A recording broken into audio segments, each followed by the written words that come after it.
the beat drop. Let the beat drop.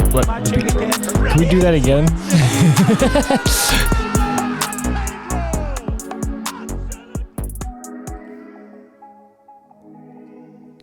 Didn't I have that recorded over the intro? Oh yeah. Can we do it one more time? Yeah, let's do it again. Drop the beat.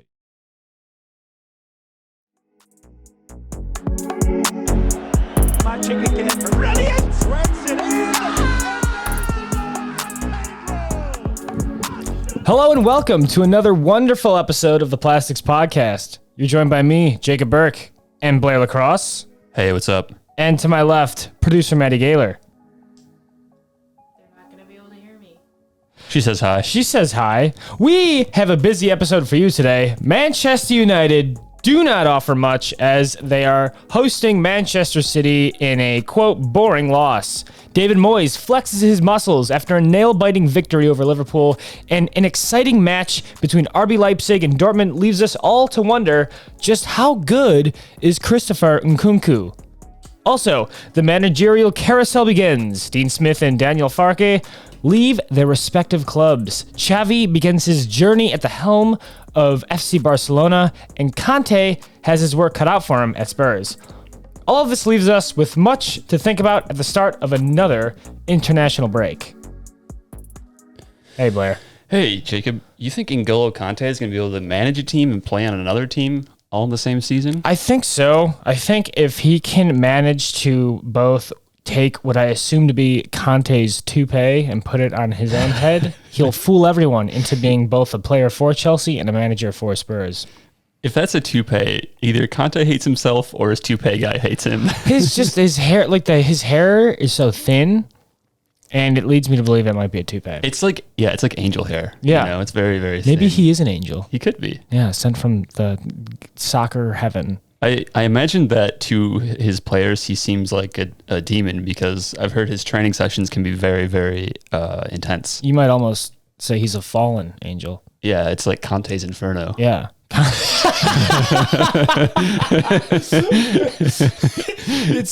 It's just all the players' journeying each successive layer deeper into hell, finally arriving at the final pit where it's Conte, just crushing Eric Dyer in his hand. Welcome. You have reached my personal level of hell to deal with you people. Except it's an Italian accent, and I can't do that. Yeah, we won't do that. It Yeah. could get very offensive very fast. Yeah. Have you seen some of the quotes, though, he has like in interviews? He'd be like, if I put on a player and he doesn't give me energy, I don't get mad at him, but I prefer to kill him. Or so he'll like say something like this, and it's like, okay, all right, dude. All right. Is he serious? I can't tell. He might be. Guys? Got a look in his eye. As we hired him, guys. Yeah, I'm sure Daniel Levy's having some second thoughts there. And we will get to him. We'll get to Antonio Conte, but we have a long laundry list here. This is going to be a bit longer of an episode because it's been a busy week. And let's start it off. Manchester United playing Manchester City at Old Trafford. Manchester 0, Manchester City 2. What can we say that hasn't been said, Blair? I don't know how else to frame this game other than Manchester United just don't have it in them these days. No, they don't, Jacob. Yeah, I think this is a time in Ole's tenure as coach or manager where it feels like the terminal stages for sure. Okay. Yeah, a lot of chopping and changing, trying new things that don't seem to be working all that effectively. That leads me to believe that he is about to be Ole's out. On the ventilator. He is. And the beeps are getting slower. Yeah. Beep. Yeah. Sacked in the morning, pal. Yeah. Yeah, so I think we might have a conversation about, sackings later on. Yeah, where we might have to introduce a new bit. A cool soundbite, maybe. Imagine a big red button that just says sack, and we just smash it every time. The sack tap. There were 2 goals this game. One of them came from our dear son, Eric Bailey. He did his best as one of the back three center backs, part of the back 5 for United, coming from a cross. Cancelo crossing the ball in from the left. Eric tries to kick it out of bounds. It hits his thigh, I believe, and goes straight past De Gea. No chance for him into the goal. About 7 minutes in, United are immediately down 1-0 by their own hand. And from there, it just kind of got worse. The second goal came in the first half as well. At the end, 45th minute, Cancelo, again, pretty good player, crosses it from the upper part of the 18, sweeping across the goal left to right, and then it's going out of bounds. Shaw sees it, is running with it, and it just doesn't do anything because I don't think he sees anyone behind him. Bernardo Silva just runs past him and knocks it in past De Gea once again. Not his fault, and it's 2-0. And those are the 2 big things that happened that game. As we learned in the Arsenal match, Bernardo Silva is just an assassin in the box. That guy is a monster. He's like, 6'7", 6'8", and he can just get on the end of things like no other. It's crazy. Bernardo Silva being metaphorically 6'7", 6'8", for our listeners. Yeah, very tiny man. Somehow finds ways to pop up in the box. Luke Shaw apparently did not hear him at all. He had his game sound turned all the way down. He had the ghost perk on, and he was running behind him. Couldn't hear the footsteps. It was awful. To say something about after the first goal, Arlo White on the call for NBC Sports said that Ole had something of a glazed stare in his eyes after that first goal, and they cut to him, and he's just off in the distance, like he's got that 1,000-yard, having flashbacks of the different United game at home against Liverpool. Exactly. Yeah. He's got the hello darkness, my old friend eyes. Hello darkness, my old friend. Yeah. I think someone's got to put this guy out of his misery. Come to talk with you again. And what else? I have something else written here. Bailey came off at the second half. Sancho came on, and they switched to a back 4, which worked a bit better. Sancho tried his best to come up with some wily tricks to put one past Ederson to no effect. And United looked like as I have put it in the document here, a lame duck. Quack. Which is both a bit of a cross between a wounded animal and a sitting duck. Yes. Yes, and I don't think I think that describes him accurately, and I don't know what more Ole can do here. Pogba obviously didn't feature, and let's see what else. He had a few substitutes in the second half, and I do think that the subs actually made a difference for them in the second half. They certainly looked a better team, not better than City, but better than their they looked better than the initial team that was on the field. Sancho on for Bailey, Rashford on for Greenwood, and Van de Beek. Van de Beek on for Fred. Does that say McTominay? Donnie Van de Beek? That Van de Beek, not James? Surely. Wait, James? Van de Beek? James? What? It's the Donnie Van de Beek on the field once again. So he's come out from behind the shrouded curtain. He's taken off his mask and he's laughed in all our faces. He's featured once again. Yeah, he's back. He's the savior that they weren't promised. He was on for 15 minutes? I don't even know. Honestly, it was hard to pay attention in the second half because it was so boring to me. City squeezed the life out of this game in the second half. There was a bunch of stats flying around. Under Ole, United have suffered more, 21% of all home losses at Old Trafford for just 3 years, I think now Ole's been in charge. There were more attempts by United's own players on De Gea on target than there was actual shots on target for United against Ederson. Yeah, one shot on target for United. It was real bad. What else? There was another one. I believe that at the 20-minute mark in the first half, City had 74% of possession. Yeah, I mean, it's just nothing looks good. And I saw a comparison on Twitter somewhere that playing Manchester City is like death by 1,000 needles. Yeah. Oh, yeah. Each of them worse than the last. Slowly you bleed out, and then you're lying on the ground motionless. And I think United might have arrived already in a body bag. I mean, there were very nearly 1,000 passes by Manchester City in this game. 845 for the team. Okay, yeah. So then 845 needles. Yeah. And 1 Eric Bailey. This isn't acupuncture either. No. I don't think they felt relaxed at all. Yeah. Yeah. Is there anything that we can talk about more than, because I think we're just shitting on United, and it's just, I don't like to do that, even though there was clearly something wrong with this team, something wrong with the mentality of the players. The chemistry's off. Yeah. Ole's clearly not, doesn't have it together. It's going to take a new manager and a signing in January to get this thing sorted out, I think. Do you think, is that irony? I can't tell. It's not. I mean, it is, but it's not. Like, you got to just they've got to address the glaring issues in this team, and they're trying to do that by playing like this sort of hyper defensive, at times truly a back five, where you didn't really have wing backs. You just had a flat line of 5 defenders in the back. Yep. And the trio of Lindelof, Maguire, Bailey, and then Shaw and Wan-Bissaka on the wings. Yep. And yeah, I mean, these guys, they seem to switch off. The Shaw play was he just switched off. Bailey, real bad.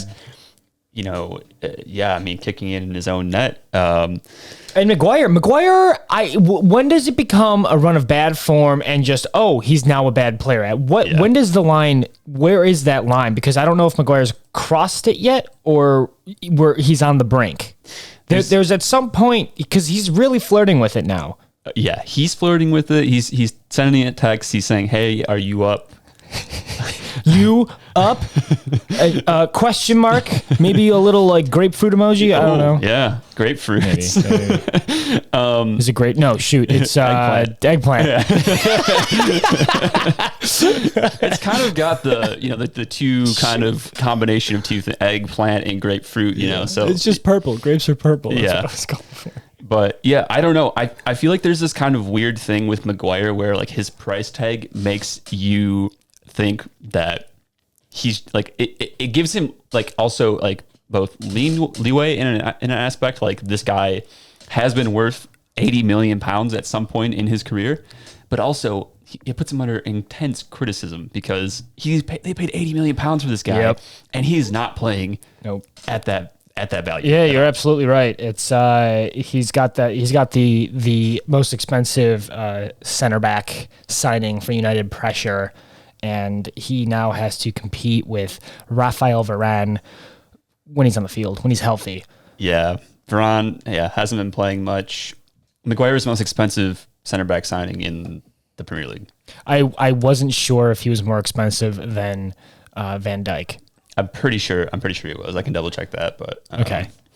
I remember this list going around when we signed Ben White, and people were unhappy with the price we were paying at the time. Right. Remember when that was the big headline for weeks on end? Yes. Was Ben White's price tag? Yes. Yes. I remember. Yeah. Let's see. Manchester City players. No, sorry. Let's talk about David De Gea. He had a great game. He did have a great game. David De Gea had many great saves. He saved a crazy shot that was rebounded by Fred that almost went in. A good shot from Bernardo Silva. He could have easily been 3 or 4 to nothing, but De Gea slimmed it down to 2. I guess that's one positive to take away. A nice player for City would be Bernardo Silva, we've mentioned. And obviously, when you have a wing of both Phil Foden and João Cancelo, you're going to give whoever's on your left side problems. And I think they didn't score, but they certainly looked threatening. I saw a heat map of Phil Foden, and his hottest spot was literally in United's back corner, like all the way up left. So it would be, in this case for United, be on their right side, right? Which would be Wan-Bissaka. Yep. So Wan-Bissaka had to contend with both of those guys. And you remarked in the game that you felt very bad for Wan-Bissaka that he was in charge of defending both of these guys ostensibly. It's a big ask. Yeah. Huge ask. Do not envy the job at all. And you can imagine that he's probably feeling the pressure. And it's fine. I mean, these guys are probably not having a good time right now despite playing for Manchester United, and they clearly have to work out some fundamental squad issues that we've already gone over, I think, week after week. Yeah. And we've hammered the point home. So I think we should move on. Quick fact check. Yeah. Harry Maguire was the most expensive at $95.7 million US dollars. Okay. Virgil was $93.12 million US dollars. Okay, so he just edges it out. Yeah. Okay. But good. Virgil worth the price. Verge worth the price. Yeah. He is the real product, the real deal. No scamming there. Good business by Leicester City to offload Harry Maguire for a cool price tag. Yeah, they're good at that. Moving on. Do you think Harry Maguire was worth the money you sold him for? I'm talking to you, Maddie, here. Sure. I don't really remember him playing, to be honest. Oh, okay. I didn't pay that much attention last year. He was quite good for Leicester when he played. Well, then I think we got the good end of the deal. You did. You got the good years out of him, and maybe this could be a bad one to fun. We're just throwing out hyperbole as everyone does in this godforsaken sport. I don't think he's a bad player. I think he was thrown into a system where he can't function. He was thrown into the boiler. Yeah. He's Also coming back from an injury. Yeah, I was going to say, I tend to agree with that because I feel like he's been off the pace since coming back from injury. And it seems like his return from injury has also coincided with the sharpest decline in United's form. So it seems like he kind of came back in at a bad time and was asked to do a lot of the heavy lifting for the defensive line, especially with Varane not being able to consistently play for them. I'm not sure, is he out with an injury right now? He's injured again, yes. Yeah. So that's been really unfortunate. It was a good signing on paper, right? Because they got him on free. So certainly not like that's a good signing by Manchester United, and that was something that would have strengthened their defense. I mean, like we remarked that they had a good transfer season, they just didn't strengthen the one spot. But I mean, if you're strengthening like two or three, you're strengthening a team with two or three signings, and you're just leaving one spot open, I think, there's worse things you could do, especially if that involves, in this case, signing Cristiano Ronaldo. Yeah, and if you look at I don't think it's very fair to do this, but Harry Maguire had a much better summer playing in the England squad, but that's also a very good national team. So lots of caveats there, but I think he looked better When did he get sort of injured? individually this summer as well. Sometime it all blends together after a while. I'm not sure. Yeah, it was, I think, late September, early October. Yeah. So after he looked good during the international play this summer. Yeah, there's that too. I mean, fatigue coming from, all the fixtures throughout the summer, not a long break. And then, getting injured is, it's pretty common to see. So, okay. We've talked about that. We know. We all know about United. Let's move on to our second match. We had we watched a couple more games than we're going to talk about this weekend because we wanted to focus on some bigger matches outside of the Premier League, and one of those is RB Leipzig against Dortmund, and we were also going to talk about the Milan derby, but we're going to go see a concert featuring the Happy Fits. So we were not able to talk about Inter facing AC Milan, but that let us talk more about West Ham facing Liverpool today because it turned out to be incredibly exciting. probably the best game of the weekend that we watched. Maybe Dortmund, Leipzig. I had more fun watching Leipzig Dortmund as Personally? a neutral. Yeah, that makes sense. But this is definitely probably more exciting from a neutral's perspective. West Ham United 3, Liverpool 2 in the London Stadium. And lots happened, Blair. Can I get your takeaways from this? Just a general consensus, or Whatever comes to your mind. I've got all the events written down. I've got some good players. I've got some impressions that I have, and I have like 2 stats. cool. Yeah, I think right now on form, West Ham are not to be truffled with, Jacob. You might say. Yeah. No, I mean this team is like what they were doing was, sitting, defending well.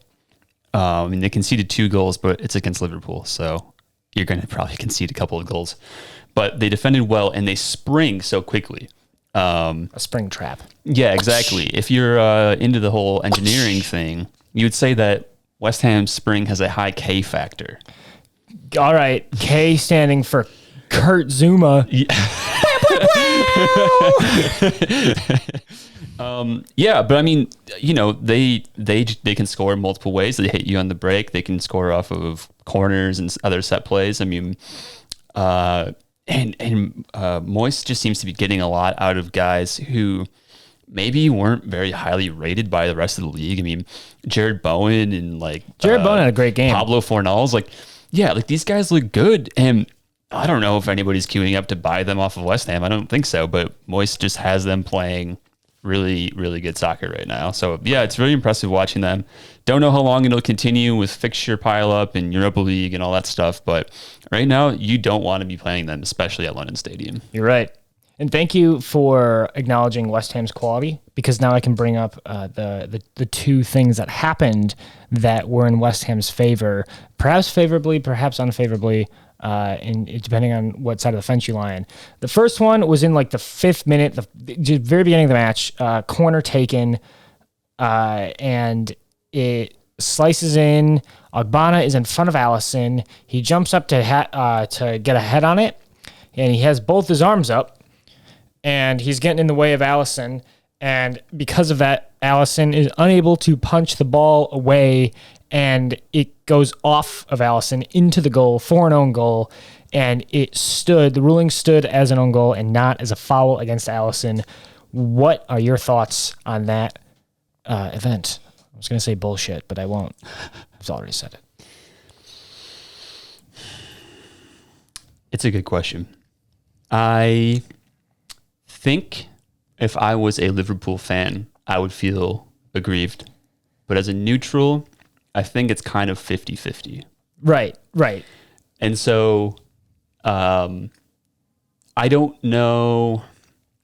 It's one of those where if the ref sees it from the right angle, it is a foul. And if he doesn't, it's not a foul. And because of the way the wording's ruled, where you have to overturn it if it's a clear and obvious error, you have to be totally sure.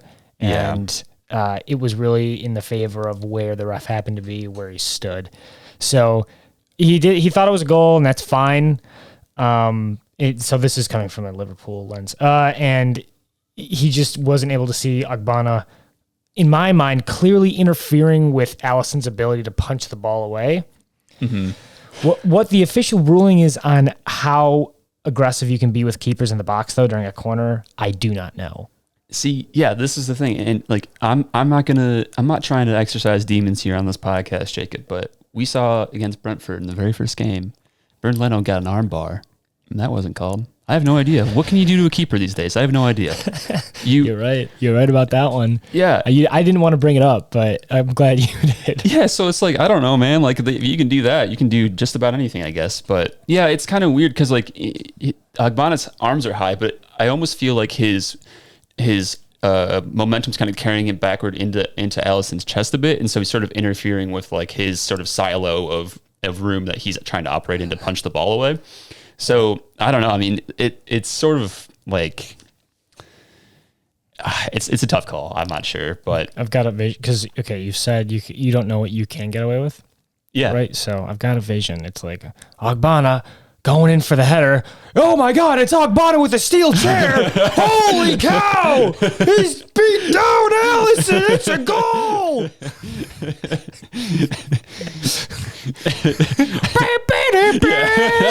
From the top rope, Ogbonna.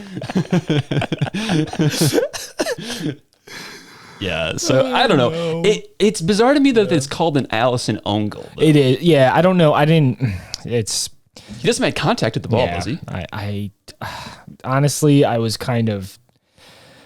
looking away for a while because I was busy writing down stuff during the game, so I didn't catch whether or not it actually went off of Alisson. But the point is, it stands as an Alisson own goal, and it's questionable. It could go either way. I think everyone can agree this wasn't an obvious call. Yeah, this wasn't this. Oh yeah, obviously it's an Alisson own goal. Right. So it's always going to be a question mark, but this is the way it stood. So fair play to West Ham. Moving on. Minutes later, Cresswell comes in on Henderson on the opposite end of the field for a tackle. He goes studs up on the top of the ball. So this makes his foot slide over the ball because it rolls, and his cleats go straight into Henderson's knee at an unnatural angle. And there was a VAR check for a red card. No foul was given, no card, red or yellow was given. It was West Ham's ball to continue play.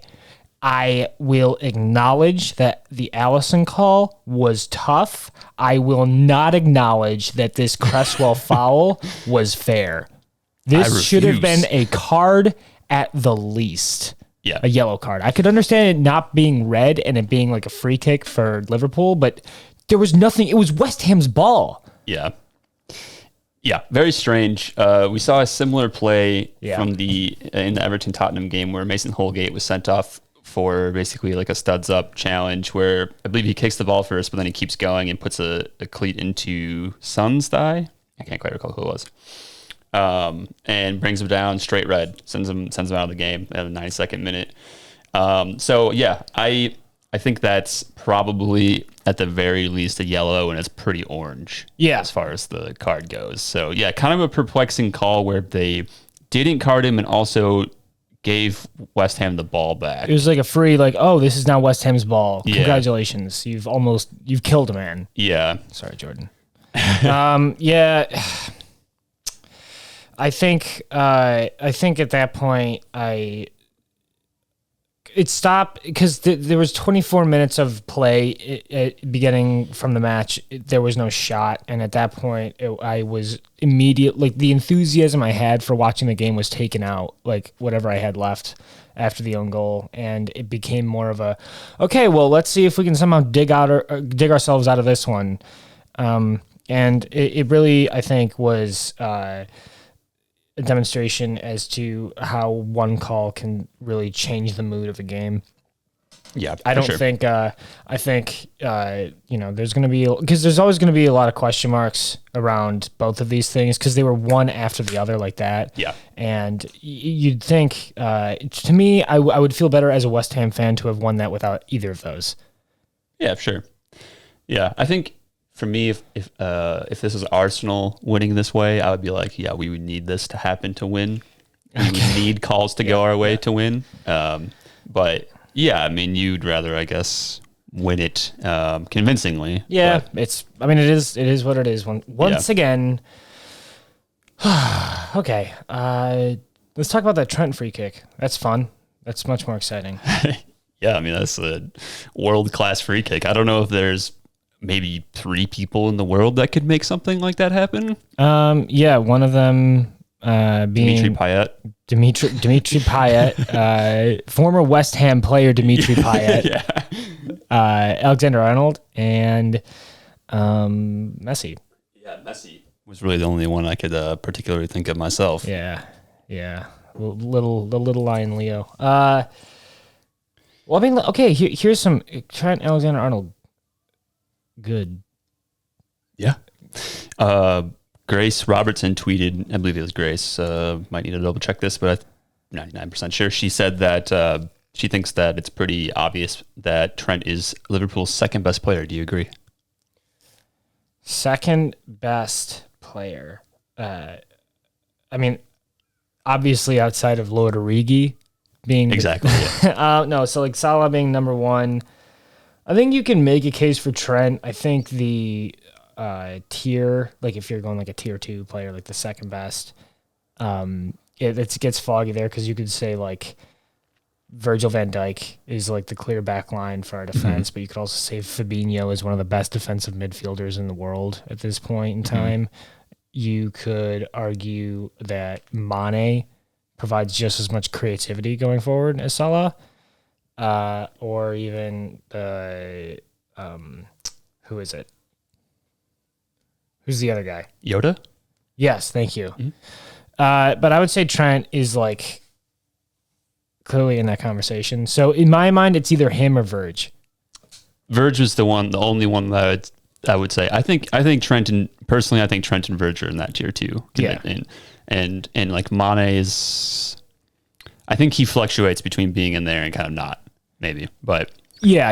It's, I guess, because his is largely like what run of form is he on at the moment, and that's fine. I was in a discussion with other Liverpool fans from elsewhere, and they were saying how Jurgen Klopp is, and this was their theory, Jurgen Klopp was slowly moving Trent into a midfield role, which I think is absurd as a concept. I just think he happens to be playing more centrally as a right back because. But isn't that kind of weird?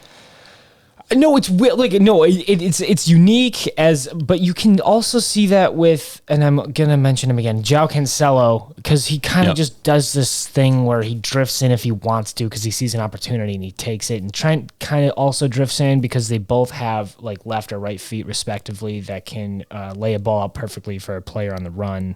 Yep. And they also have good vision. Like Trent isn't a good defender; he's a fantastic guy going forward on the break.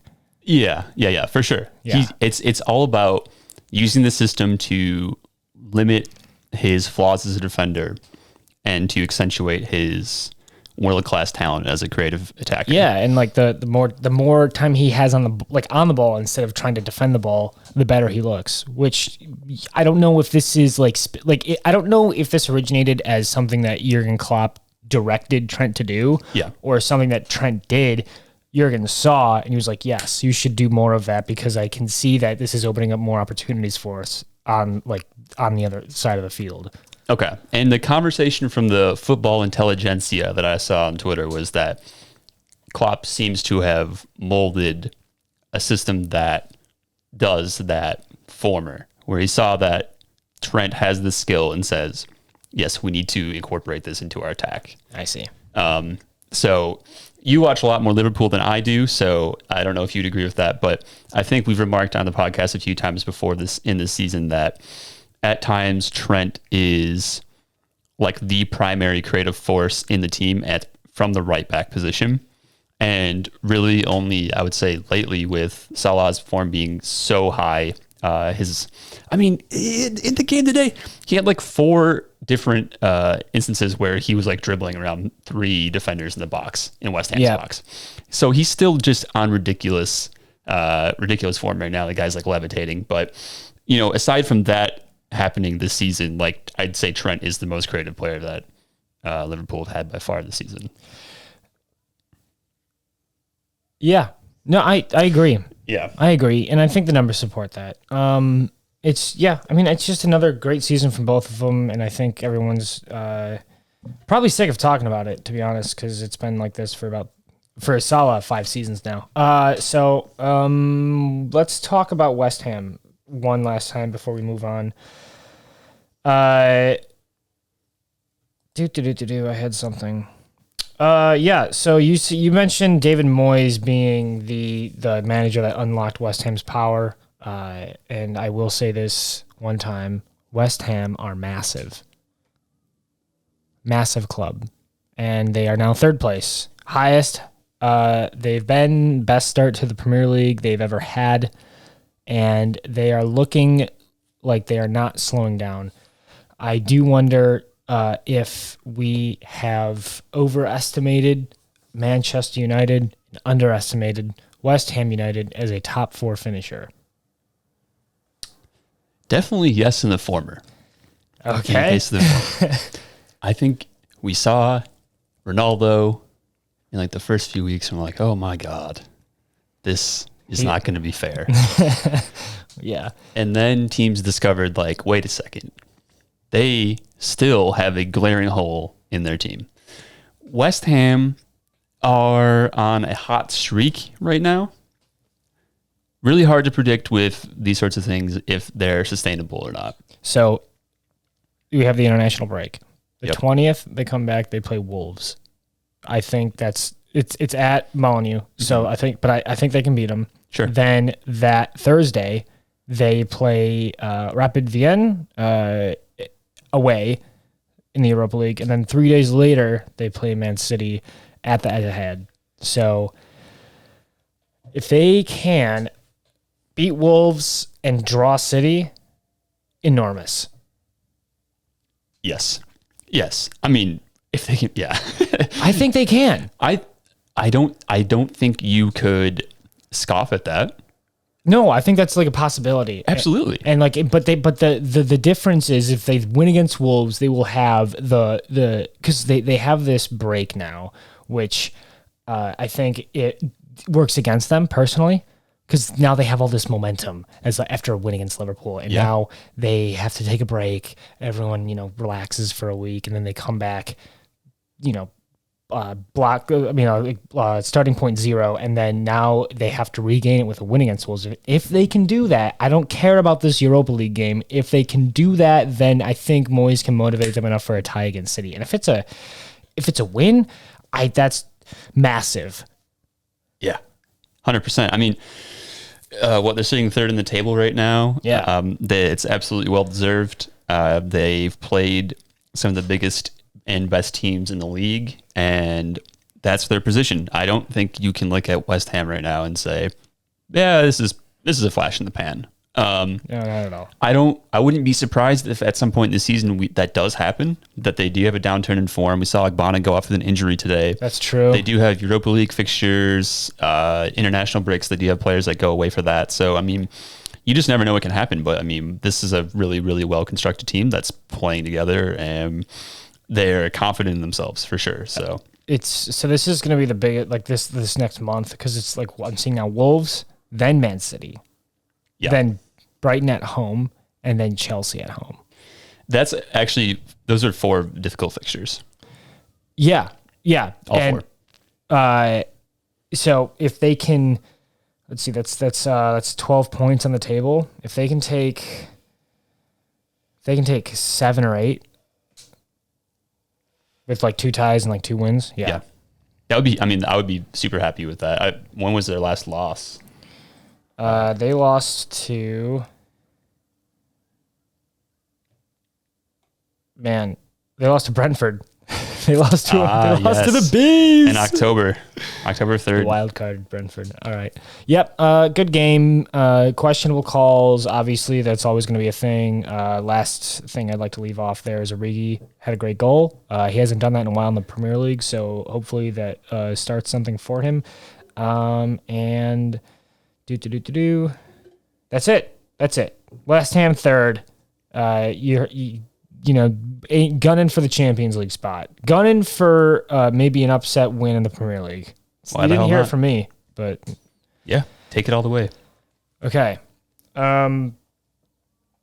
Let's move on. I'm gonna say this to put some cool like interlude music. Dee, dee, dee, dee, dee, dee.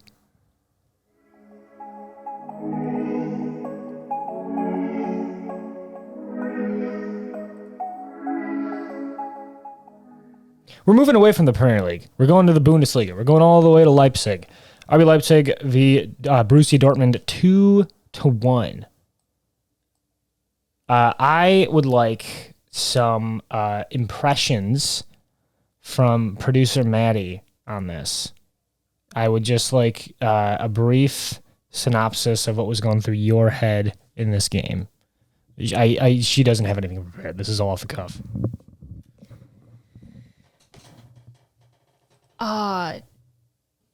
Disappointment in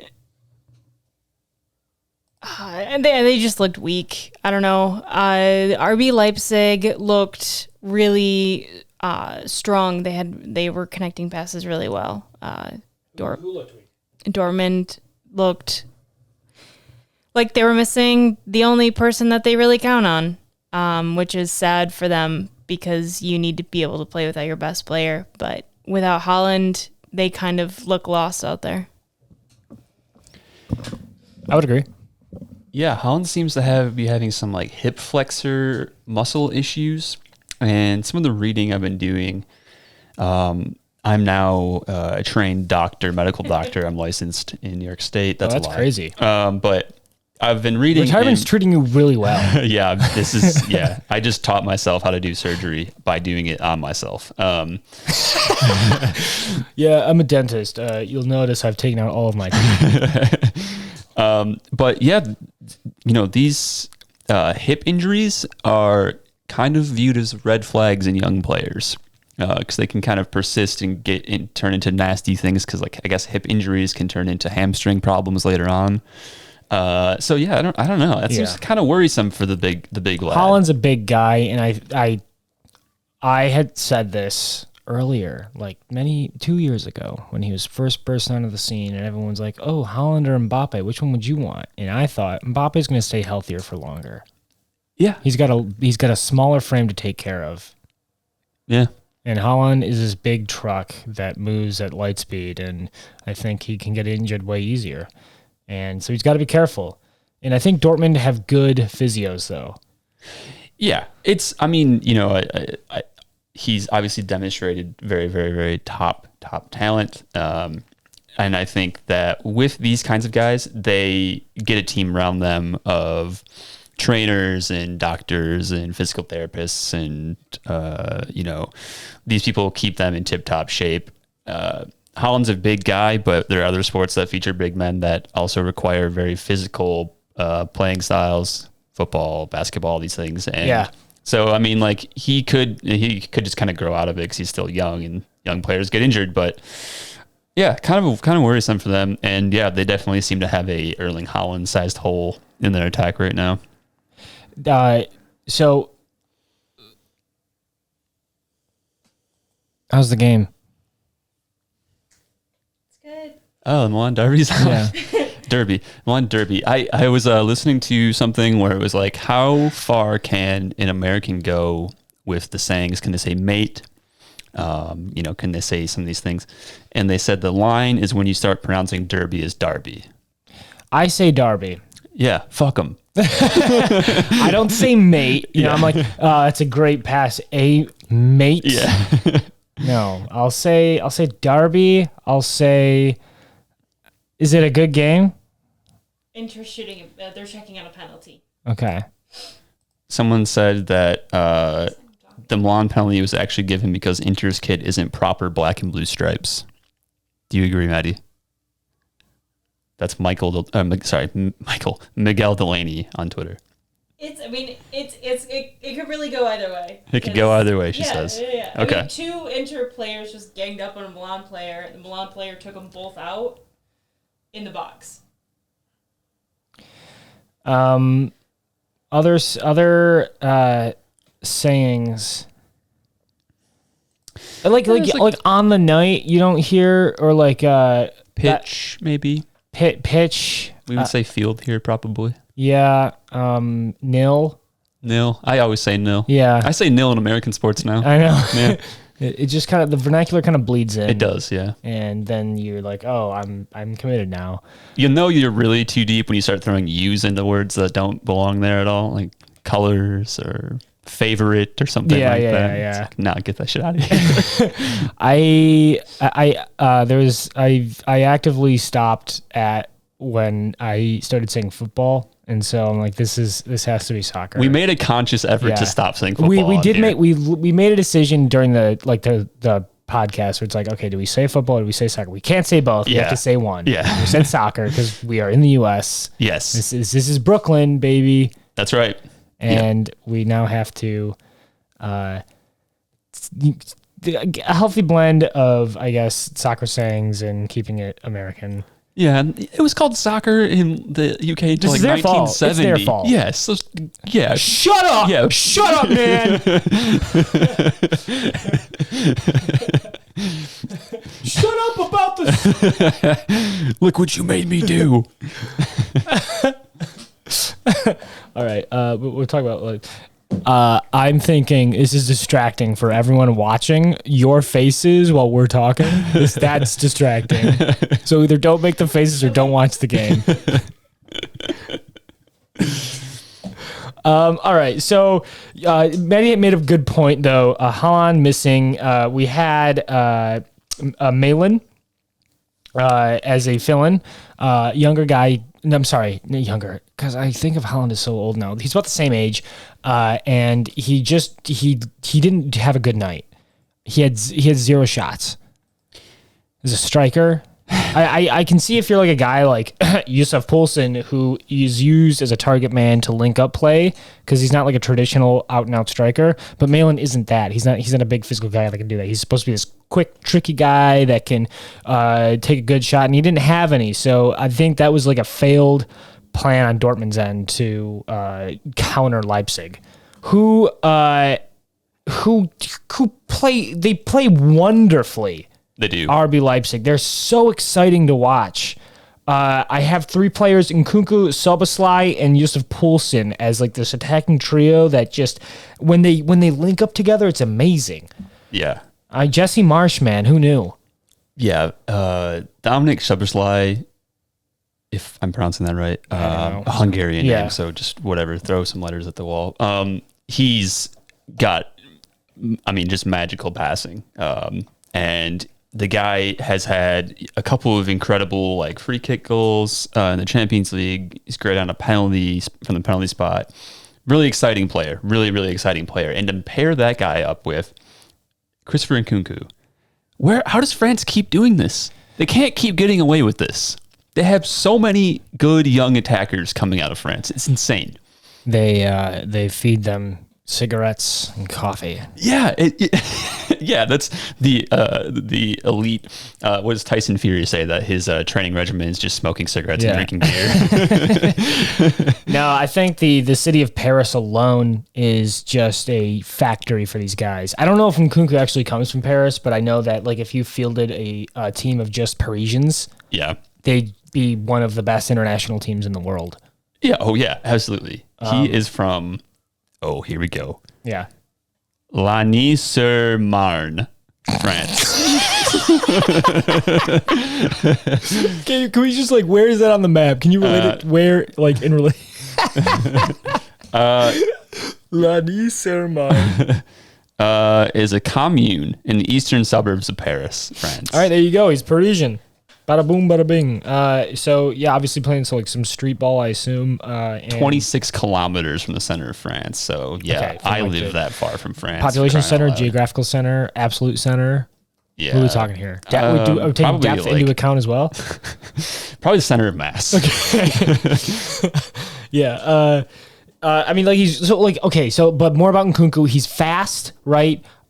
He has a very powerful strike. His movement, he can move in between guys and still receive the ball very well. And at one particular moment of the game that wasn't a goal, that wasn't anything that aided RB Leipzig's result, was him. This was the 63rd minute. They were already up by 2. So the result was what it would be. And Nkunku's in the box. He receives the ball. He's got like 5 defenders in front of him. He does a turnaround one, and then he sees another guy, and he does the same fucking thing, and he turns around, and then he like dribbles out a little bit, and he takes a shot, and it comes off the post. If he had converted that, it would have been. I would have screamed. It would have been a Plastics Podcast top 10 player of the week. It was amazing. So cool. And like this was before the West Ham Liverpool game, so I was like, this is the most exciting game I've seen yet this weekend, and it was so good. And yeah, I mean, like he's so good. There's no way he doesn't leave for another team either this summer or next summer. Yeah. Congratulations, Bayern Munich. That's what you said last time. I don't think Bayern Munich signed him. I think he goes to Spain or to England. Yeah, you're right. Bayern do have a lot of depth of pretty young talent on the wings right now. I could see Barcelona signing him. I could also see say a certain Manchester club signing him. Yeah. I was going either or. I'm not sure. I think somebody said I don't know. Somebody on Twitter said that Christopher Nkunku is a really electric player, and I commented that he's going to look great on Manchester United's bench. Yeah. Another one bites the dust. Dude, if he does a Donny Van de Beek, I'll die. No, this guy can't do it. He's too talented. He'll force the issue. But let's not just leave Yusuf Poulsen out of it. The second goal was literally all him. He was across the field. He does this amazing cross to, I don't remember the player, who then plays it up to Nkunku. Nkunku dribbles past. Can we get a Nkunku counter on the green screen now? I'm already counting. Okay. What are we at? We're at 8. 8. And Nkunku dribbles past, and he then but Yusuf Poulsen finishes his run, like he crosses, immediately starts sprinting down, and then he's on the receiving end of that final cross right out across the 6-yard box, and he just slots it in. It's a great. This is gonna be sounding a bit basketball. It's a great hustle play. Yeah. It's a great following your shot. Yes. You know, it's this is the coach's dream. Is the player to immediately cross, know he's got to move, he's got a bunch of open space, he follows the route in, and he scores. Yes. That is Rasenball football. Absolutely. Rasenball sport football. I was thinking about this. Yeah. I think No relation to that energy drink. if you were a striker and you just ran, like, if you're not involved in the play or the shot in any really direct way, Yeah. you just ran to the back post every single time. Like, you'd probably get a handful of goals every season just off of deflections. Yeah, and bounces. and you. Like, that's elite striker skill. Yeah. Like, all the good ones do that. Yeah. Because you can just sweep up plays. Like, and like, it doesn't take that much more effort, you know? No. I think. I suspect as someone who doesn't watch academy games, you see that a lot because the guys are instructed to do that maybe as like part of like a fundamental skill set. For sure. Yeah, and Poulsen's this guy that is he does as much defensive work as he does offensive because that's kind of like what the system was at least under Julian Nagelsmann. Was designed under Leipzig, and he's not like this. I gushed over him over the play, but he's not this like perfect striker. He has his moments. He can't like finish very well, and he's not like a sharpshooter by any means, but he fits RB Leipzig's model perfectly. And unlike a lot of the other players that are there now, he has been there since RB Leipzig were in the 3rd division of the German tier. Really? Yeah. So he's been there and he's like been grinding with them, and he's Danish. He's if you're into that he's stuff. 27. Damn. Yeah. Wow. Yeah, he looks young. So, I mean, we're stepping out of the Premier League again. For me, this is an initial foray. I've only seen very few Bundesliga games. I've seen some Serie A, La Liga, or Liga, whatever. But yeah, I mean, I'm not a regular watcher, and between their Champions League game against PSG, Poulsen did a lot of good things. He very nearly got him the end of a cross that Donnarumma kind of fingertipped away. So yeah, I mean, he's been really impressive, really high energy. Yeah. The assist for Poulsen's goal was set up by Nkunku. Yes. And we were talking about the power he gets off of the sort of limited space and time that he has on the ball to cross the ball. It looks like he just gives it a flick of the toe. Yeah. And sends a perfect cross along the sort of the back line of Dortmund's defense, and it just finds Poulsen for a really nice tap home goal. It's like Bruce Lee's 1-inch punch. Just yes. right there. Yeah. And he just immediately takes out the guy, but instead it's just a small kick and it goes to the moon. Yeah. One Punch Man. I think there's a scene in like Kill Bill where Uma Thurman's like buried underground and she has to dig herself out of a casket and she does the 1-inch punch to get through it. So what we're saying is Christopher Nkunku is both Uma Thurman and Bruce Lee. Yes. Okay. You can take that with you. You can quote us. I'm pretty sure I've only seen limited parts of the Kill Bill series. Okay, I haven't seen any of them, so this is all on you. Yeah. This will trace back to you. I'm now Googling Kill Bill casket scene, and something does come up, so I think that it indicates that I'm not totally wrong here. Okay, that's good. That's good. Nkunku breaking RB Leipzig out of their casket. Is that we won't think about that analogy too much. Okay.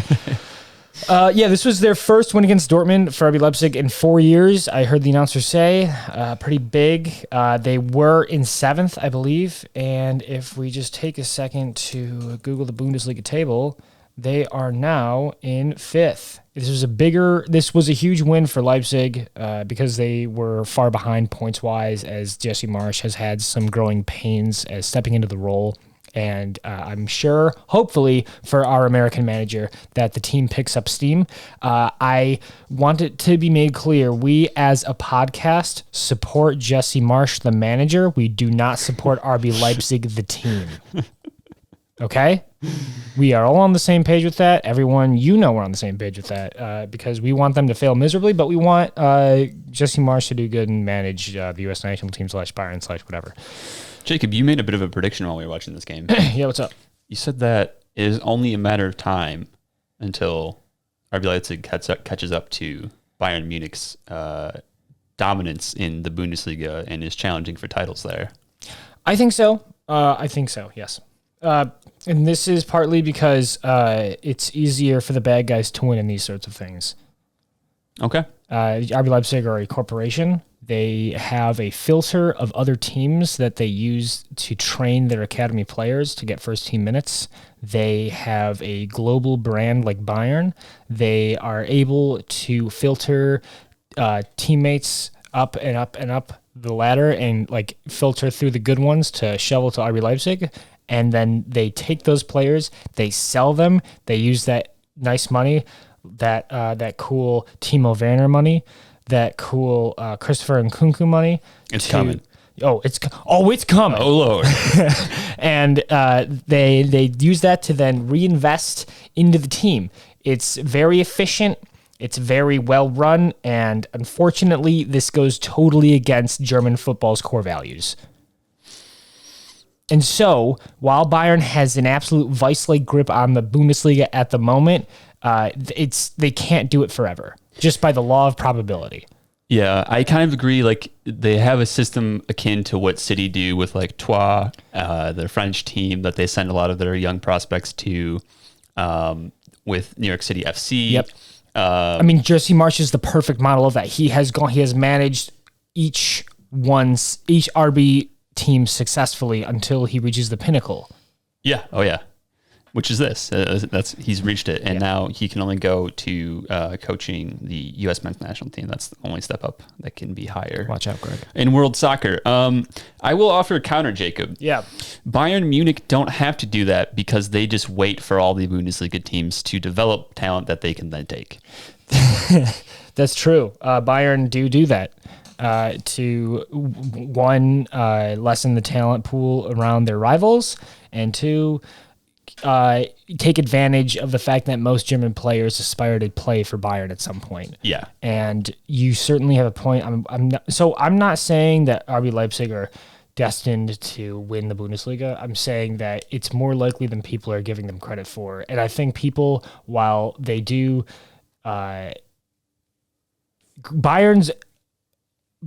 are the best German club in the history of the Bundesliga, and they will be like that probably till the end of my lifetime. But they cannot win every year. True. Yeah, like it's inevitability. Yeah. The numbers just support that. You can't maintain that kind of run. But but you do make a point. They've like Lewandowski free from Dortmund. Free? Free. Oh, my God. He was at the end of the contract, and he was like, I want to go to Bayern. That's rough, man. Jeez. Upamecano signed from RB Leipzig. Marcel Sabitzer signed from RB Leipzig. Yep. Mario Götze at World Cup Mario Götze signed from Borussia Dortmund. Leon Goretzka signed from Schalke, I think. Let's see. Tier 2 Schalke.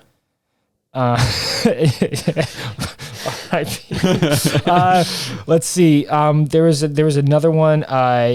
You don't remember Sebastian Rudy, a former player. I think he was signed from Schalke as well. Niklas Sula signed from Hoffenheim. It was one of the German clubs. So they take these guys and they bring them in. Mats Hummels, when he played for Bayern, signed from Dortmund. So they take these guys and they bring them in and they make the team better. And then whoever stays, whoever goes, they sell to.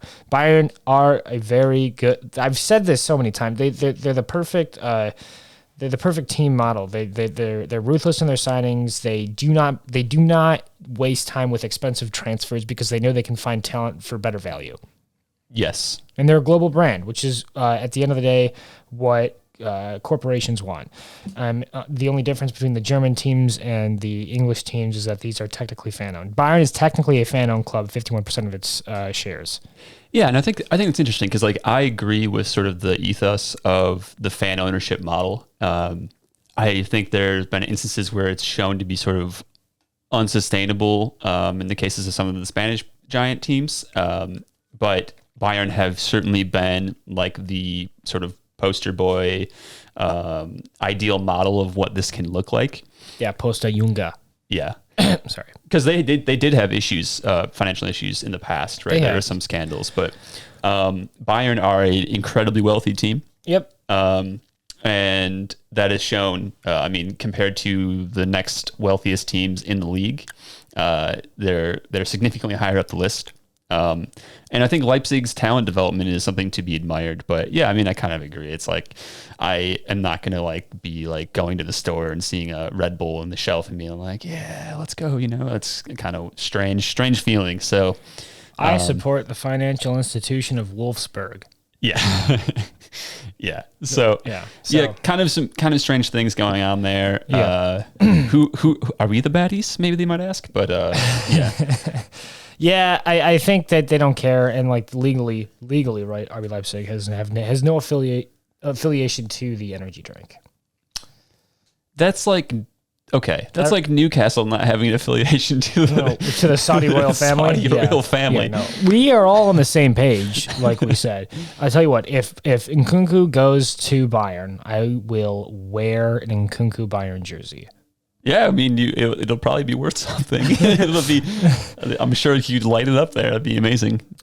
Okay, that's good. That was a good game. Had lots of fun. Let's go to the managerial carousel. Cue the circus music.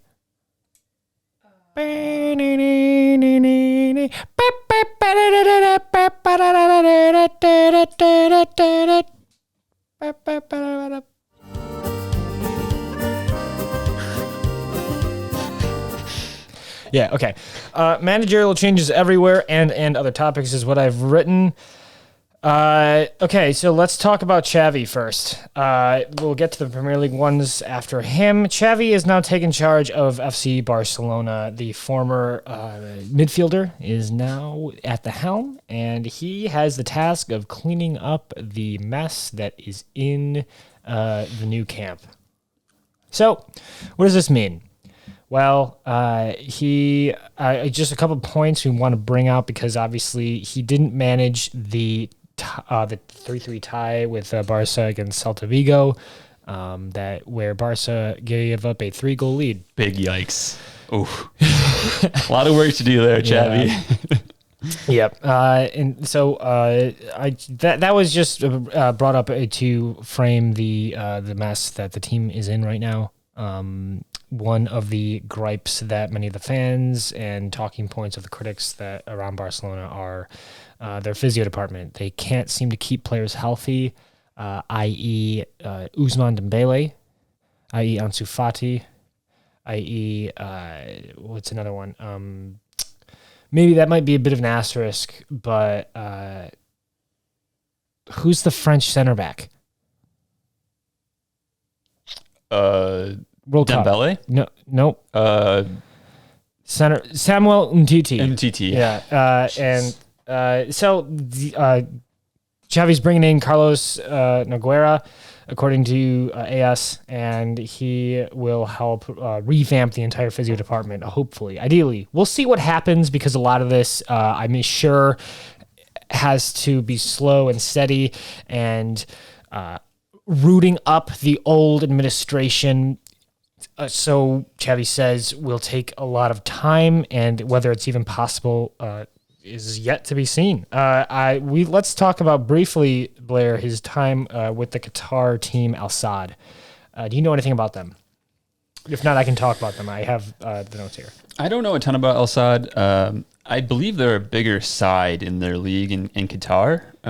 One of their more, I guess, historic teams. I'm not really sure exactly where they stand right now, but actually they're, first in their league right now. So, Xavi won the league each year he managed Al Sadd, which is good. And that's one of the positive talking points about him. However, I want to put that asterisk because of the transfer, the team build policy that Qatar has with their teams. There cannot be more than 3 players from outside Qatar. Cannot be more than 4 players. One of them can be from an AFC league, the Asian Football Confederation. Oh, okay. So you can have someone from Afghanistan, right? Or, Japan. And, but there cannot be 3 from outside of Qatar. So I could have one from Portugal, one from Spain, another from Germany, and one from Japan. That's the most. To sort of prevent teams from just stacking up on kind of aging superstar talent. Yeah, and that, the Qatari League wants to promote Qatari soccer. Sure. And to develop their own pool of talent as a national league, because there might be a World Cup coming up. I don't know. It's like the homegrown rule. In so it makes sense. That's fine. However, Qatar, of the national team that they currently roster, of the 16 players that are consistently in that squad, 9 of them play for Al Sadd. Okay. 5 play for their direct rivals, Al Duhail. I don't know. And then 2 play for the other sort of big teams, Al Gharafa and Al Rayyan. I'm hoping I'm pronouncing these right. So they have the most national team talent, that i.e. Real Madrid, right? So it's no surprise that they do have a good performance record in the Qatari League. I think it's the Qatari Stars League. I'm not actually sure what it's called. Yep. Qatari Stars League is what it says. Oh, okay, great. And so the real measure of performance is in the AFC Champions League, which I think Xavi's only got enough of the group stages once. Oh, into the round of 16. Yep, and they sit second in their group right now on 10 points from 5 matches. Yeah. So 6 matches. It's not amazing that he hasn't been able to do it. Maybe as a former generational talent for Spain, he expects more from players through no fault of his own because he's that good. Sure. Maybe he's a mediocre manager. Maybe there are external factors that hinder his results at Qatar. Who knows? The point is he's now going into a larger talent pool with higher standards. He no longer has the best team in the league by far. And he has expected performances for the Champions League now and for La Liga. So it will be a bigger hill to climb for him. He played a 3-2-4-1 for Al Sadd, featuring the 4 and the 1 being the forward 5 attackers, and then the 2 recycling double pivot that he would employ. So we might see a back line of, say, PK, Mingueza, and Longley, and then 2 Busquets and Frankie de Jong, and then a front 4 of who's a winger, Fati, another attacking midfielder. Help me here. Help me out. Serginho Dest, Jacob. Dest on the right, yeah, and the 2 mid attackers being Memphis Depay, the forward guy. Who would be off of him? I'm not sure on that one. Pedri and De Jong, maybe. De Jong, and I've already said him. One more attacking midfielder. Coutinho. Thank you. Okay, yeah. So let's go back and do it again. Let's Longley, PK, and Mingueza, Busquets, and De Jong. Then Fati, Coutinho, Pedri, Dest. And then Depay. And then there will be a window that we have now. It's there. It's on here. I'll send you that formation in a second. And that might be how it looks. I don't know if he'll keep that or if he'll just go from scratch and say, I don't think this formation will work in La Liga. Maybe I gotta reformat this and think of my own ideas. But that is the suspected system he'll initially play just to get the ground going, right? Just to hit the ground running, because he's going mid-season, right? Coleman's out, he's in. Sure. And I think that's maybe something to watch. I think Barcelona might be a team that you have to pay some special attention to going forward, because this will be interesting. Xavi is one of the best midfielders to ever play the game. So you might want to watch how he employs a certain strategy at Barcelona. I don't know. He'll say, watch me do me. Watch me whip. No, watch me, nay. Any idea how they? Because I believe Xavi was like in the stands to watch their last game. The classic, like, new manager sort of lording over the team. Yep. Any idea how they lined up against Celta Vigo? I can give you a second. But yeah, Celta Vigo. I really don't know. I didn't. We were watching the results pour in while we were watching some other game. Looks like they employed a 4-3-3, Jacob. Pretty classic. I know the caretaker. I don't even know his name. It was Sergi Barjuan. He had to deal with a bunch of injuries. There's like 7 starting guys that are out. So he hasn't had a great time in the 2 or 3 games he's managed. The good news for Barcelona is that Ansu Fati appears to be playing very well. Fati's now injured. Is he injured? Yeah, he's injured. Okay, because he did score against Celta Vigo. He went off injured that game. Yikes, man. I was just looking at like his per 90 numbers, and he was looking pretty good in a small sample size, I'll grant. Once again, physio problems. Yeah. Yeah, definitely. Some managers, I know Arsenal's new women's manager credited the physio he brought in as being the most important signing they made this summer. Yeah. So on top of very talented players. Definitely. So, yeah, definitely. Keeping players healthy is vital for any kind of championship run of any kind. Blair, let's talk about Daniel Farke. I see you've got a lot of notes here, so I would like you to take the lead on this. Yeah, so I tweeted out a very short-sighted, very firing from the hip tweet saying that Daniel Farke getting his first win and then getting fired immediately after is proof that you should never try too hard at your job. Daniel Farke got stabbed in the back. No, I mean, like, this seemed like a natural parting of ways, right? It seems like a lot of the conversation around Farke's, I don't know if it's just kind of a mutual agreement. I don't think he was fired or sacked, but effectively he was. The club wasn't going anywhere this season. He's kind of done the yo-yo thing. They've been up and down. And they just need a new direction.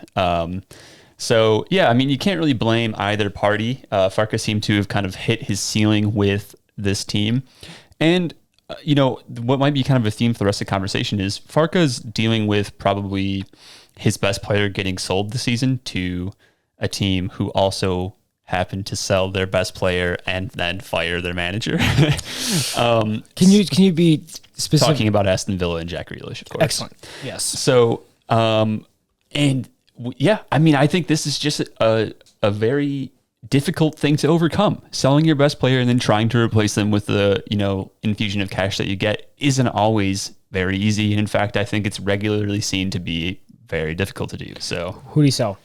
Emiliano Buendia for 38 million pounds to Aston Villa, who hasn't really kicked on this season, but had a great season for Norwich in the Championship last year. So, I mean, I don't know. I don't know where Farke will land.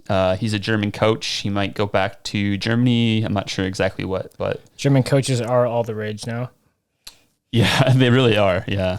Maybe he does very well in the Championship with Norwich, so maybe he goes back and manages Could be. A failing Championship club like Derby. Yeah, they're in administration right now, and Wayne mess. Rooney's doing his best. They are in last. Yeah, it's just a mess. That's like I think Americans look at championship sides and say like these are pretty like small-ish clubs, but like I think from the English perspective, they're Derby County is viewed as a big club. Yeah, Derby County is one of the oldest clubs in the country. Yeah, so it's a huge club. It's similar to like Nottingham Forest. Yeah, these clubs are like very, very big to the communities that they're in, and so there's the fact that they received a point penalty and are in administration is just like a stab straight to the heart. So such a mess. We'll see whether Rooney can pull out and where Farke goes. What's this? Can you give me this quote in your best Bond villain impersonation? Farke, I think, had a very classy quote because, like I said, this was not an acrimonious divorce. This wasn't Jose Mourinho like trying to stab everybody in the back on the way out. Yeah. Farke seems to have accepted that he's, to the extent of his powers, taken his team as far as he can go, and they decided to just part ways. And so, let me try this. Daniel Farka translated from the German. V, and by that I mean. Just do the last bit. Just do the last bit. Okay. Oh no. Goodbye, Canaries. We'll meet again. No, but he had like a very heartfelt, statement, just saying how he was really proud of himself and his coaching staff. He had a really good relationship with the ownership and the management at the club. And he said that, quote, two joint promotions to the Premier League will bind us together forever. Football is a short-lived business, and yet we were pretty long-lived thanks to Michael Wynn Jones, and Stuart Webber. Goodbye, Canaries. We'll meet again. So, yeah, I thought that was very, very nice gesture, if not a slightly ominous last very line. German. Very German. Yeah. So. Goodbye, Canaries. No, that's, yeah. Guten Tag, Canaries. We will meet again, Auf Wiedersehen. Okay, cool. So, best of luck to Daniel Farker wherever you may land. While my computer's booting up, Blair, can we talk about Dean Smith and Aston Villa? Another manager gone. Another manager bites the dust. Yeah. Dean Smith, another one. He's kind of had a sort of a roller coaster ride as a manager, if you will. He's kind of had high highs where it's like, Dean Smith, is this like the next is he the next guy? Is he up for a big promotion? And low lows, 5 straight losses in their last 5 games in the league. That ain't it. But again, we mentioned this. They sold Jack Grealish for £100 million. Big money. Which you should do. If you're offered £100 million for basically anything, you should probably sell that thing. They tried to sign some players. Emiliano Buendia, like we talked about. They got Danny Ings, who I don't even think was in the team for the last 2 matches that I had in the Premier League. Nope. So, yeah, and he was, £28 million. He's a 29-year-old striker. That one we were scratching. I was pretty vocal about scratching my head with that signing because he's kind of got an injury history and he's maybe almost over the hill in terms of his powers as a striker. So kind of an odd move from my opinion, but he also had a worldie that we said was worth about the £28 million just seeing that goal. So, hey, what can you do? Yeah, I don't know. What do you think about this one, Jacob? Aston Villa kind of on a weird run of form right now. It's so similar. The difference is that Norwich yo-yoed, right? They couldn't hack it and they weren't sure. There is an adjustment that you need to make when you get to the Premier League, and not all teams know exactly, because it's tough to know exactly what that is. So it's kind of like a whack-a-mole. Yeah, and so. Dean Smith was able to bring them up and then stay up. They had the survival season. Yeah. They almost were relegated. And then they came back swinging, and they've done really well. And then Dean Smith is kind of faltered. So Villa seemed to be they're biting this one before it bites them. Sure. Because you could say that they stick with Dean Smith and see if he can bring another string of results together. Maybe this is just a slump. But it could also be the beginning of their slow descent. So I think we might have someone that we're looking at that we know can bring us a fresh new change of pace. Sure. And let's just do this now. Thank you, Dean, but we're going to go somewhere else. Yeah, I think Maurizio Pochettino is going to be a great manager for Villa. Certainly less of a headache. Yeah. That might be another. We might need the sack button. Coming up soon. I don't know. I don't know. Anything can happen. It's Villa. We like those Villa boys. I think they were the bunch of dudes, and we hope they keep staying a bunch of dudes playing good soccer.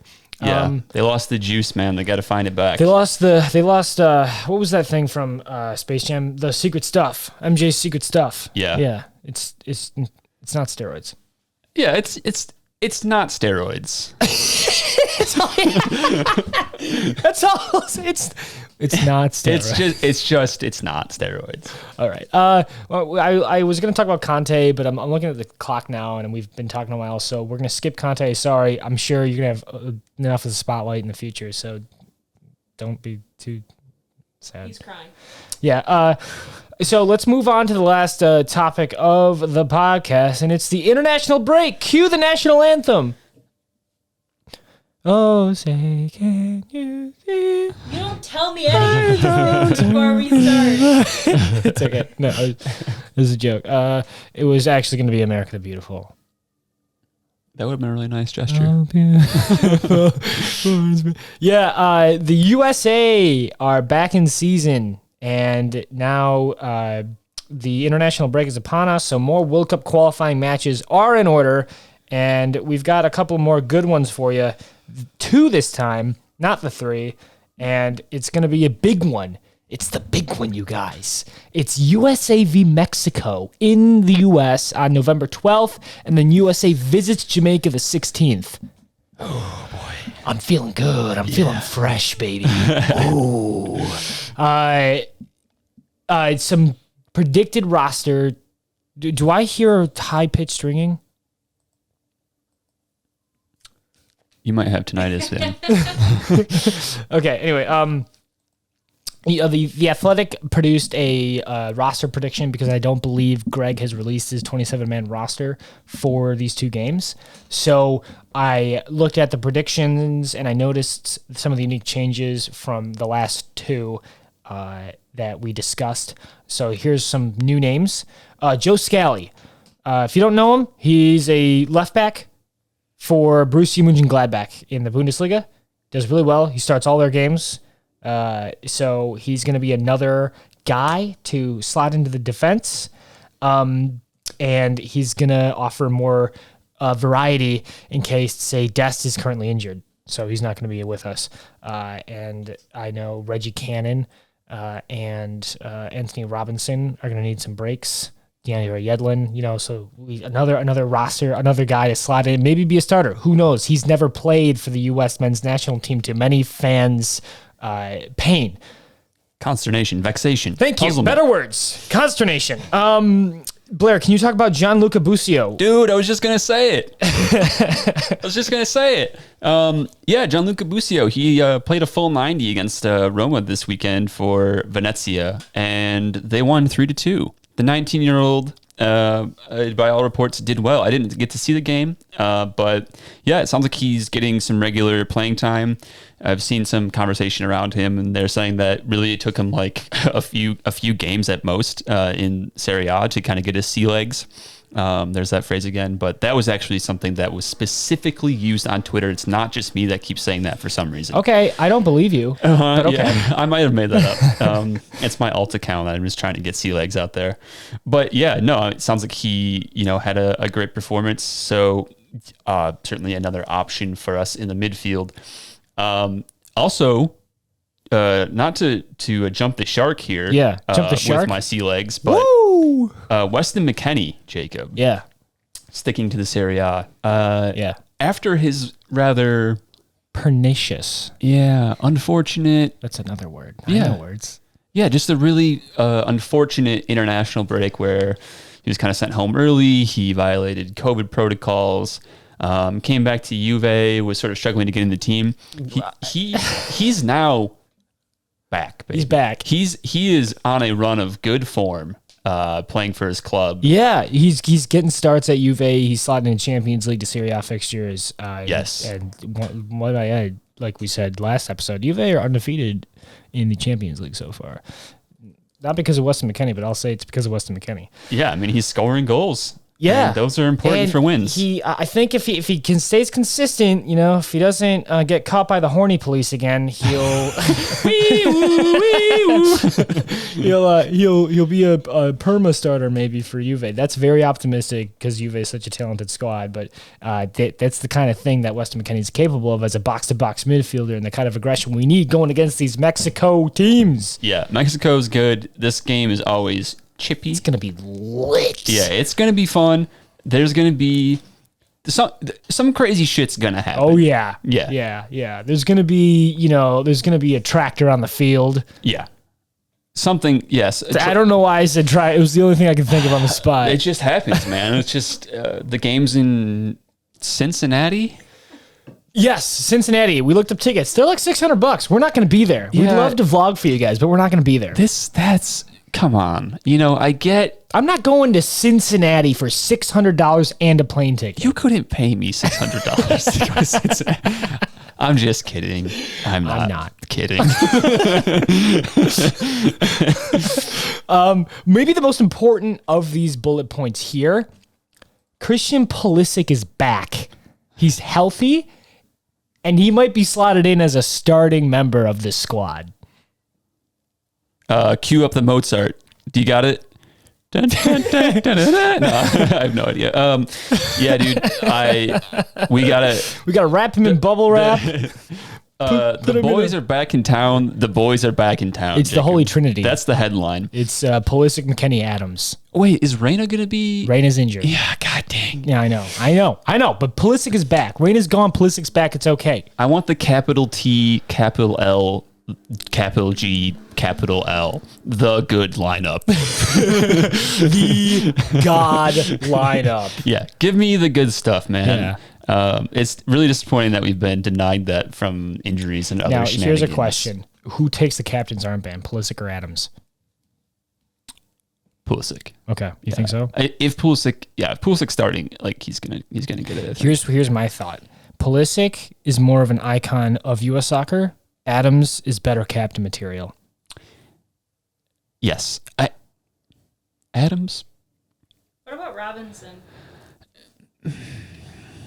He's been That's good. his name, right? Anthony? Yeah, the left back? Yeah. Spider-Man? He's been great. Nope. What's Spider-Man's name? That would be Brendan Aronson. Yep. Brendan Aronson. I don't know if Brendan Aronson. He's not.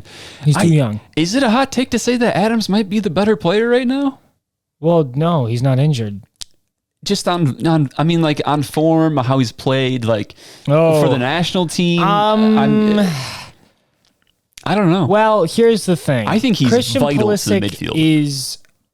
is the spear point for our offense, Yeah. and Adams is the shield for our defense. Yeah. So, what's more Pokemon important? Sword a and big Shield. sword? Yeah, like what is he a fire type? Is he a water type? Adams is like a fundamental part of our team, right? Like without Adams, the team it crumbles away because we don't really have another good defensive midfielder. There's one that Greg uses, and I'm trying to think of his name, but he's not that good. Kellen Acosta? No, Kelly Acosta. I guess he gets used more on the wing. He can go away. No. Anyway, that's not so. But Pulisic is like the most electric player we have on attack. But we can take him out, put someone in, and still operate okay. So like, Pulisic's our best player. Adams is our most important player. Does that make sense? In my mind. Yeah, I think so. I think I would agree with that. Yeah. Okay, so like Pulisic takes the armband, and Adams is obviously vice captain, or something like that. Maybe Pulisic realizes like, hey, you've been here a while. What about McKennie? McKennie never took the armband. It was always Adams.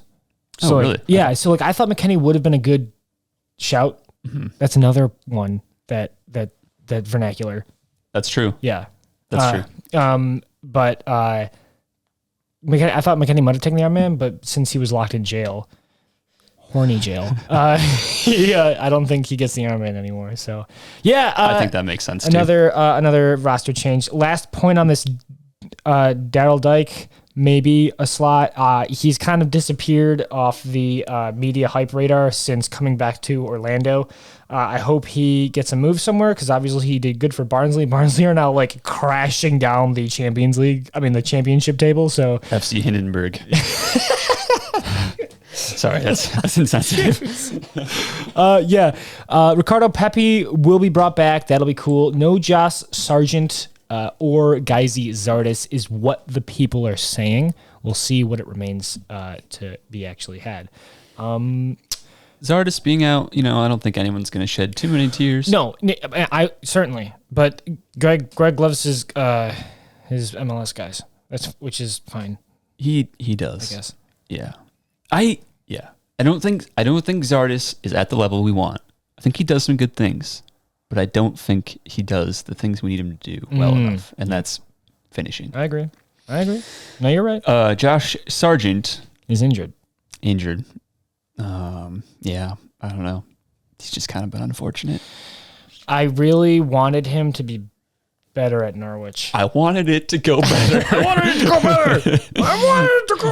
Yeah. It's just kind of like how can he be with how poor they've been? It's tough. Maybe when Zinedine Zidane comes to Norwich and reinvigorates the side, maybe I'll get the best out of Josh. He needs a new project. Yeah. The Canaries will become giant vultures.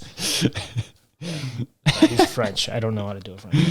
Yeah, it's a little bit of he's French Algerian, so I don't know which. I think he's from Algeria. Oh, okay, interesting. Anyway, that's all we have.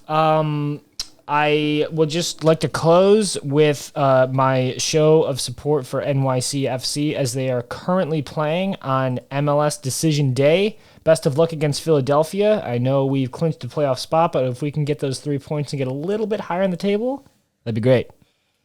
Always good, man. Let's go. Keep climbing that ladder, baby. Come on, you pigeons. Yeah, Koip. Super Ronnie Dial. Super Ronnie Dial. All right, that's all from us. You got anything? That's all from me. Shouts out to my Arsenal win. They Hey, wait, can you show the camera? Yeah. He's got an official jersey now. Handled business today against the West Ham ladies. Our own girl Tobin Heath right there. Let's go. Yeah. Love the shirt. We'll die in the shirt. Hashtag Tobin. Keep taking care of business, ladies. You're killing it. I'm super proud. And yeah, that's really all I got. Anything from you, Maddie? No? You've been making a lot of faces, so I thought maybe you might have had something to add. No, I'm good. Just hanging out. All right. She's just hanging out, everyone. All right, that's all from me. I think that's all from us. This has been a busy episode. Thanks for sticking with us. You can always reach us on all of our cool social media platforms. Blair, what's our Twitter handle? At the Plastics Pod. At the Plastics Pod. And we are Plastics Podcast on Instagram. You can DM us at any one of those. Any ideas you have for episodes, questions you want to ask, topics you want us to talk about, please feel free to reach out. Like us, follow us, subscribe, rate, all those cool things. The more you interact with us, the more we interact with you, and that's how it works, baby. Let's do it. See you later. Cheers.